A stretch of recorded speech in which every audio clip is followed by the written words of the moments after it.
কেমন ছেলে চাচ্ছেন, বিয়ে করবেন? হ্যাঁ, আমি চাচ্ছি ছেলের গাড়ি থাকবে, বাড়ি থাকবে, টাকা থাকবে, পয়সা থাকবে, ছেলের বাবুর্চি থাকবে, ছেলেরও প্রচুর, ছেলের টাকা দিয়ে বিয়ে হবে। ছেলের টাকা দিয়ে বিয়ে করবেন আপনি?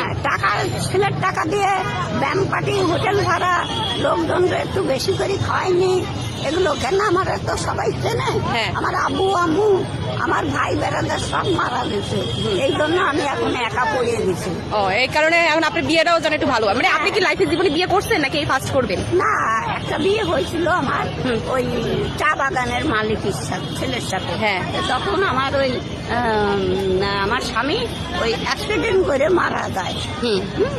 না, ছেলেটা এবার এগুলো না বললে দিতে আবার বিয়ের পরে দিতে আবার খোটা দেয়। ছাড়ে দেয়। হ্যাঁ, হ্যাঁ, একটা ব্যাপার আছে। আজকাল তো বউ থাকে না। হ্যাঁ, ছেলেদের বউ থাকে না এই কারণেই। হ্যাঁ, এই জন্য আমি আপনাকে খোলাখুলি কথা। হ্যাঁ, আমার কাছে খোলাখুলি বললো যদি কেউ বিয়ে করতে চান এই আন্টির সাথে যোগাযোগ করতে পারেন। আন্টি, আপনি কোথায় থাকেন? আপনারা কিভাবে পাবে সবাই?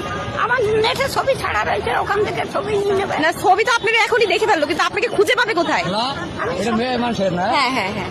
আমি সব জায়গায় থাকি, আমাকে পাওয়া যাবে। আপনাকে পুরো খুলনা শহরে যে কোনো জায়গায় পাওয়া যাবে। হ্যাঁ, হ্যাঁ, আচ্ছা, ঠিক আছে। সব জায়গায়, আমি সব জায়গায়।